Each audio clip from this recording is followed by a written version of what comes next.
Okay, I'm gonna show you something here, and it's gonna blow your mind. I just want to let you know I did not plan on this beforehand. Okay, so I did that heal fruit video with Barry, and I, did the mask and everything and the gloves, and I'm like, okay, that's crazy. I'm just gonna show you.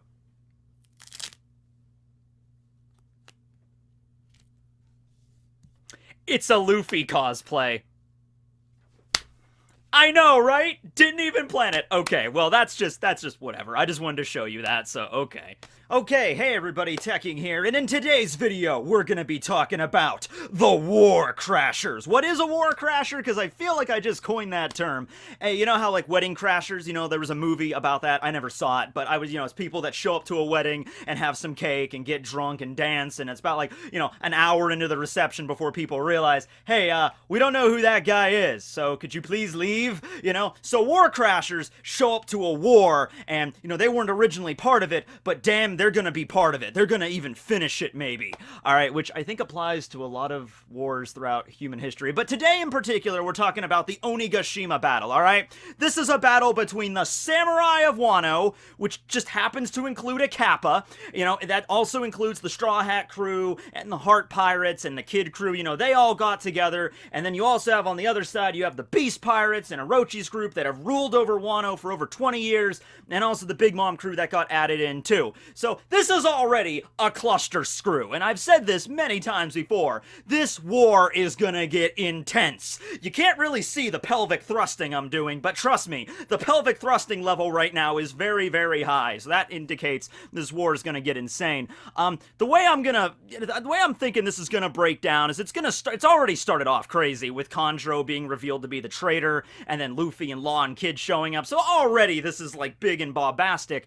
We're gonna have a big moment where like the fight gets started and everybody's showing their stuff, but I'm thinking right around midsection, right around the midpoint of this battle, right where you think it couldn't get even more intense, Jinbei might pop up. But beyond Jinbei, there's gonna be another group that's gonna arrive. This has been addressed a lot. We talked about this in the Reverie, so I just wanted to talk about it here again. First off, I just want to come on record right now and say that I think the Marines and the world government, they are definitely going to show up at some point. Now, I know the CP0 already has a presence in Wano. They were meeting with Orochi, so there's already a channel for them to arrive at the country in secret and meet with the Shogun. I'm not talking about, like, some random diplomats, though, just to address things and talk to Orochi. No, I'm talking about, like, CP9, which are now all probably part of CP0. Like, we know Kaku, Spondam, and Lucci, and Hattori, they're all members of CP0. But, Jabra and Khalifa and Kumadori and Fukuro, they're all going to be part of CP0, and then they show up. And then that's also going to include maybe the Marines on Moss, or just like the small tactical movement of Sword. They're going to show up as well. Because the thing is, you got to understand here, when Sengoku was going over all the issues right now with Wano, and then, Akane Inu shows up, and he's like, man, everything seems to come back to Odin, right? And then the whole thing with the Alliance, with Kaido and Big Mom, the Marines and the world government know how much of a threat that is. Like, they do. Like, they understand. They've even said it's not an understatement to say that if these two Yonko work together, that could spell the end of the world, because they have like a balance of power thing going on here with the Marines and the Warlords and plus the Yonko. Well, the Warlord system just got abolished, and it seemed to be like the worst possible time for that to happen, because yeah, the Warlords did have problems. They were not really listening to orders a lot. You had the issue with Doflamingo and Crocodile, of course, but overall, like, the Warlords would have maybe helped you out here if you really asked them to. Okay, Kuma is already a cyborg, so he would do pretty much whatever you order him to. I don't know, like, if they ordered, like, Mihawk, let's say the Warlord system was never abolished. Let's say, okay, Big Mom and Kaido are teaming up for an alliance. Mihawk, we need you to come fight for us. Do you think Mihawk would say yes to that? Because he'd be like, well, I'm a warlord, so you tell me I have to show up when I'm summoned, but, fighting against Kaido and Big Mom, yeah, I'm not dealing with that today. This is my day off. I resign. Boa wouldn't go, so, and Buggy, well, Buggy would honestly probably come up with some excuse, and the Marines would believe it. Like, Buggy the Clown, you get over there and you fight against Kaido and Big Mom right now, and be like, sorry, but, I'm washing, today's laundry day. I don't have anything good to wear. And be like, oh, okay, fair enough. We cannot bother a warlord on laundry day. We're sorry. And then they shut the door. But it's a moot point now anyway. It doesn't, and Weevil is, well, Weevil, it doesn't really get reined in anyway. So, yeah, at this point, it's moot because the warlord system is abolished. But you had that balance of power thing going on, and the warlords are gone, and then you got the Marines, and then you got the freaking Yonko, which are the other part of balance of power, and now two of them are working together. So I think the Marines are going to have the logic here of like, okay, if we don't squash this quick, it's gonna be a problem. This is not the kind of thing we can just sit back and just, let's see what happens here. The Marines and the world government, they might not be allied with Wano, but they of course know what's kind of going on in Wano. The world government definitely does because CP0. The Marines at large, like we know Sword does because Drake is working there, but we don't know how well Sword works for the entire organization. I'm assuming Sword is not the kind of thing that like reports to the entire organization of the Marines. I'm picturing Sword as a, you know, small group, best of the best. I think it's led up by Sengoku and Garp, and you got Kobe in there, and you got Drake, and you got some other very trustworthy men and women of the Marines. Smoker might be a part of Sword with Tashigi. I could see Hina being a part of that as well. Like, just really trustworthy people that you can rely on, okay? That might just be Sword, okay? But, yeah, so even though, you know, Sword and the world government, they have an idea what's going on in Wano right now. They know there's a giant epic battle about to happen. So, they might have the understanding, the logic of like, all right, how about we don't get involved at the very beginning? Let's see how this plays out. Let's take some Marine battleships and let's just post them like right outside of Wano. Like right outside the borders of the country where they can't be seen, they can't be noticed, and let's just wait to see and hear what Drake reports back to us, you know, or, you know, whoever, maybe there's like a leak in there, somebody in the government of Wano that can report back to the age of 0 or something like that. Let's see where this goes. And if the battle is looking like Kaido and Big Mom are about to, like, devastate the rebellion, and it's not looking like, you know, that they're gonna, like, you know, fall apart in the alliance, then we got a problem on our hands here. The Marines might want to get involved. However, let's say the impossible actually happens. Let's say the rebellion, the Straw Hats, the Heart Crew, they all succeed at the end of the day, and it's looking like either Kaido and Big Mom are going to be defeated outright, or at the very least, their alliance is going to splinter and fall apart, okay?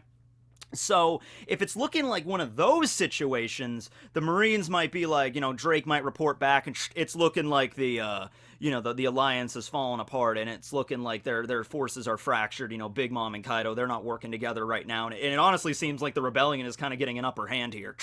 And then maybe Sengoku, Garmin, like whoever's the commanding officer here would be like, yeah, okay, thanks for reporting back. And then the Marines might not need to get involved, or like they might arrive as like a mop-up operation or something like that. Although, even in that situation, I could see the Marines still getting involved, because like making absolutely sure the alliance doesn't work out, making absolutely sure that Big Mom and Kaido are defeated. Like, so if it's looking like they're on their ropes, I'm like, that's the perfect opportunity for us, because the rebellion's like exhausted after fighting Kaido and Big Mom for so long. They're looking like they're reeling. Okay, Marines, move in. Sword, move in, and just keep beating the crap out of the Yonko until they fall, and you can bring them in finally. If not both of them, at least maybe one of them. Kaido has been captured before by the Marines. There's probably a bunch of stories there that I don't know about. It would be interesting to know, like, how he got captured, and, like, how did he escape? I mean, we can assume how he escaped, but, you know, Vegapunk has the whole SSG thing, the secret science group or whatever coming together, so maybe like Vegapunk develops some kind of like, this is like the Kaido restraint, the Kaido tank, you know, you drop a Kaido in here and he'll be restrained, you know. You know, I'm sure Kaido, you know, has been experimented on by Vegapunk. If he's ever been brought in by the Marines and Vegapunk had a chance, he would probably examine him, because once again, he made that artificial devil fruit based on a dragon, which is Kaido's fruit, so I'm imagining Vegapunk did something involving Kaido, right, or at least studied his fruit. So, yeah. Also, that's something else to keep in mind. Orochi is really getting out of line here with his demands to the world government. So now we're moving a little bit away from the Marines and more to the CP. But it's like, yeah, Orochi's getting to the point where he's so arrogant that he feels that he's even above the world government. He's above the Tenryubito. He can command... Oh, my friendship crest got spun around. You know, get it? because it's Matt from Digimon, Yamato, but Matt, he was the first anime character that had my name, even if it was a dub, I'm sorry, okay? But anyway, yeah, so he's getting so arrogant to the point where I think the world government might just decide to cut their losses. The world government obviously wants Wano to be working with them because they have all the Sea Prism Stone and everything. They got a lot of really strong warriors, but if it's getting to that point, they might just decide to be like, okay, Orochi is getting to the level where we can't even deal with him anymore, and now he's demanding things like Vegapunk. We might just be better off if we just, like, axe him off and then just, burn Wano to the ground, just Buster Call it, it would be losing a lot of valuable resources and a lot of really important, like really strong warriors, but it's getting to the point where it's kind of getting out of hand here. So, yeah, that's a possibility there. So, in that situation, you would have the CP0 plus you would get Sword, and it seems like they're not on the same side. They are on the same side, like, ostensibly, but getting together, they're not going to be working together. If it's Sword and if it's CP0, they would most likely be at odds there. They would have different goals. CP0 obviously catering to the Tenryubito, and then Sword probably catering to, like, Sengoku or Garp, there. I would love to see the CP9 back in action again. I mean, wouldn't you? I mean, that'd be cool. We know Lucci and everybody's at Reverie, but Reverie's over at this point. It's been a couple of days since Reverie ended. Might have even been over a week or so since the Reverie ended. So at this point, I could see maybe Lucci and the rest and Kaku heading to Wano to deal with this rebellion situation. So I think one or the two. I think the Marines are an absolute necessity here. I really want to see Smoker and Tashigi involved. Drake is, well, I mean, in a sense, they already are involved. I mean, because Drake he was revealed to be a member of the Marines still. He's a member of Sword. So he's already operating in Wano, but I'm talking about the Marines as an organization, or at least Sword as an organization getting involved, like a bunch of Marine battleships, pull up to Onigashima. That's the scene in my mind that's playing out. Right, so that's the Marines, but we got some other groups that might show up at Wano, very likely. Now, what groups are these? Well, we got the Straw Hat Grand Fleet for one. Now, the impetus for this is while Luffy was in the prison, he was afflicted with Queen's gas, that toxic weapon, the mummy weapon, so he was, like, about to die. Now, Chopper made an anti-venom, antivirus for that, whatever, and anti-venom, whatever, and he gave it to him, and he was better, but there was a moment there where Luffy was pretty sorry looking. He was, like, passed out, like, I'm sorry, Chopper. So if that's the situation, his Vivre card, which is, in the possession of all the Grand Fleet members, that would be starting to wither down at that point, too. It would at least be affected a little bit. Also, when Kaido, like, BAM! Like, smacked him upside the face, it probably got burnt down, maybe just a little bit there. Now, the Grand Fleet members, they might look at that and they might say, oh no, Luffy's in danger, we need to go rescue him. But then after Luffy is healed by Chopper, the paper returns to normal, and he's like, well, I guess he doesn't need help anymore. So you could kind of see either way here. Now, like Bartolomeo, I could see him rallying together the Grand Fleet, like, Luffy senpai, he's in danger, Cavendish, we need to save him. I'm like, his paper returned to normal, he's probably fine. No, we need to save him, so I could see Bartolomeo showing up, but I really wouldn't rather the Grand Fleet show up in like little segments. I would rather the whole thing show up at once, like that's what I want to see, the whole Grand Fleet pulling up. Like, if they did, that would be massively helpful, and considering we're dealing with a Yonko alliance here, like, it definitely calls for it, but at the same time, I was kind of waiting for the Grand Fleet to be part of, like, the Laugh Tale battle. Like, they're gonna show up, they're gonna have their own adventures doing their own thing, and then during the final war, the final moment of this story, the big climax of this story anyway, boom, that's when the Grand Fleet shows up. So maybe in that regard, maybe you could have it where part of the fleet shows up here at Wano, but not all of them. You could have it like Bartolomeo shows up, Cavendish, but it's like, oh, well, Orlumbus was busy doing some other stuff, or Hyrudine, he couldn't make it because he's busy doing this, but we showed up to help you, Luffy. So maybe something like that. Maybe Jinbei, and there's also the theory that Jinbei is going around also collecting up the Grand Fleet to get them to all to come to Wano. So, yeah, I'm really dead set on the Marines and the world government. The Grand Fleet, I'm a little bit less so. I mean, it would be awesome if they showed up, but I just personally feel like at this point in the story, it's not quite the time yet. But it could still happen. Does that make sense? I hope it does, but we'll see. Blackbeard and Moria. So we had this already in between Act 1 and Act 2 of Wano. We had that showing of where Blackbeard was at, Pirate Island, the beehive, and everything was there, and Moria showed up, and now Moria is apparently part of his crew, and you have Shiryu with the clear fruit. So that's already been set up in Wano, that Blackbeard, here he is, he's loud, he's in charge, and he's got Moria now working for him, and he's like a proper Yonko, right? And he also has somebody in Wano that's giving him the deets on all this stuff going down. He has some spy in Wano that's relaying information back to him because he knew what was going down in Wano. So you could have this like similar to Marineford, where Blackbeard shows up maybe more at the tail end of the war, like say ha ha ha, and then defeats Kaido or delivers the the killing blow to Kaido or Big Mom, like literally killing blow, like he kills them, and then maybe figures out a way to take their fruit, similar to Whitebeard. You might say that's kind of similar to what happened at Marineford. It's kind of a rehash, but hey, if the plan worked once and you're Blackbeard, why wouldn't you try it again? And plus, you get the Soul fruit or the Dragon fruit at your disposal. You would not want to pass that opportunity up as a Yonko. For a forward-thinking man like Blackbeard that seems to like embody Rox's dream to like conquer the world. Screw King of the Pirates, I'm gonna conquer the world. We actually don't know what Blackbeard's main goal in this story is. And that's kind of disconcerting, you know? I used to say, oh, he just wants to see the world burn. He wants to see the whole world government gone. Yeah, probably, he's Blackbeard, probably wants to see that, but he's never come out and said, like, I want to rule the world, or I want to start my own world government, He's just somebody that's like, the age of dreams will never die. That's pretty much all we got, right? And he had this whole, like, multifaceted, multi-layered plan just to become, a Yonko, to, achieve that status, to get rid of Whitebeard and get his fruit and all that stuff. But where does he go from here? So he might show up and like, oh, I want to get Big Mom and Kaido's fruits, or off them, so I don't have the competition to worry about. Boom, that's how you go. And also, I mean, hey, if Luffy's going to be one of the Yonko, you kind of have to get rid of one of the current Yonko, you know what I mean? That's how it's going to go, right? So he gets rid of Kaido or gets rid of Big Mom, and then boom, there's a spot open for Luffy to take. So there you go, right?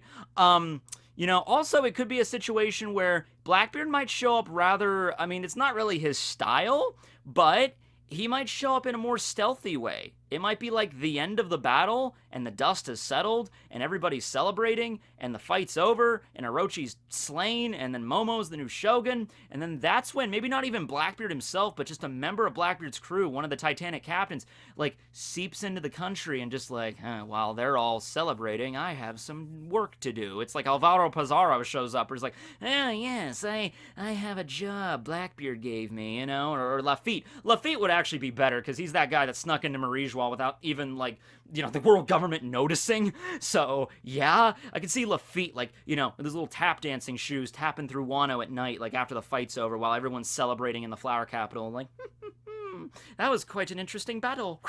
Well, guess I better get to work, and he goes and tries to get, like, the road poneglyph or something that, Kaido had, or get a rubbing of it or something, Maybe Blackbeard might work with that, it's like, not really involved in the battle itself, but doing something afterwards, right? The rest of the worst generation, or rather more specifically, the rest of the supernovas showing up. We already got Apu, Hawkins, Drake, Law, Kid, Luffy, Zoro, Killer, or Kamazo, whatever you want to call him. We got a lot of the members of the supernovas already in the country. There are a few, like Bonnie. Like, Bonnie right now, last time we saw her, she was at Reverie. That already ended, of course, like I said. But would Bonnie go to Wano? Unless there was a reason for her. A Rouge. Beiji. Beiji's definitely not in Wano right now. I mean, well, he's doing his own cover story, but his cover series, Beiji's Oh My Family, that seems to have happened, like, directly after Totland. The moment where we're at right now in Wano is sort of like a few weeks, about a month or so, maybe even after that, a few weeks since Totland. So that could have very well have happened at a different time. Like, that stuff could have already finished up and happened, and then we might get Beiji. But the problem is, like, Bonnie, like, I don't see any reason for her to show up at Wano, as with the Revolutionary Army. Like, right now, I wrote down the Revolutionary Army, like, question mark, but it's like, the Revolutionary Army has a lot on their plate right now. You know, they got the freaking Sabo issue to deal with, and then what's going on with Vivi, which I'm sure they're also probably interested in, like the Princess of the Alabasta Kingdom going missing. They're probably worried about that too, and Sabo and everything. So, yeah, I think they have enough on their plate right now than getting involved in Wano, although that would be pretty cool to see Sabo there and everything. Arouge is kind of up in the air. I mean, last time we saw Arouge, he was defeated by Big Mom's crew, so he could be, you know, nursing his wounds. I'm sure he's already healed up. So Arouge is probably the one that makes the most sense. Maybe Beiji to show up, but Bonnie, I don't see it. Oh, Apu's there as well, but he's on, you know, Kaido's side. So, you know, it's like, I could see this. Once again, I definitely want to see all the supernovas in the worst generation show up at the final war. So if they were all to be here right now, you know, it might be like showing us stuff that we need to see later. It might ruin the surprise, might ruin the hype a little bit. Plus, I mean, we got enough going on our plate right now. I want to see stuff from Kid and Killer and more from their crew. Law's there. He's always a treat. We get to see some stuff with Hawkins, and because Hawkins might just fight against Kaido now. He might be on the side of Law for all we know, because Hawkins is a man that, like, listens to his cards religiously. So it's like, if the cards say I have a better chance of surviving, like even 51% better odds being with the rebellion, I'm switching sides like that, because the cards told me to. Alright, but as long as the cards say, like, as long as you stay with Kaido, you'll be okay. But the second that flips, I'm moving sides, and that's how that goes. And then Drake is obviously a member of Sword, so he's a supernova, but like an undercover supernova, kind of, right? So, and then Apu's on Orochi's side, obviously. So, yeah, I don't think the rest of the supernovas are going to get involved here. I don't think Beiji, Arouge, or Bonnie are going to show up. I think Oda's definitely saving that for the final battle. The Grand Fleet, maybe. Marines and World Government, definitely. Revolutionary Army, no, I don't see that happening. And then Blackbeard, yes, but maybe not necessarily in the battle. Maybe after the battle's over. So, those are my thoughts on the groups. There are probably some other groups you might think to show up, but those are the most prominent ones that immediately came to my mind. So let me know below if you want to see anybody else, maybe a group or just an individual person show up during the battle at Wano, and what would they contribute, and exactly what would be their battle plan here, you know, and how would it lead to the success of either Big Mom and Kaido succeeding or the rebellion succeeding. So let me know in the comments below. Thanks for watching, everybody. Oh, I forgot to ask, the Magic 8 Ball. Of course! Like, we have to ask. Okay. I can only... is CP9 going to show up at Wano? Like, CP9, CP0 going to show up during the final battle? As I see it, yes. Locked in. Is Blackbeard gonna show up and use his darkness power to absorb the Soul Fruit and the Dragon Fruit? Come on. It's not giving me an answer. What does that say? Cannot predict now. The Magic 8 Ball's like, he's like, I cannot reveal the answer, Tekking. I simply cannot give you these spoilers. I'm like, alright, fine. Alright, have a good one, everyone. Tekking, signing out.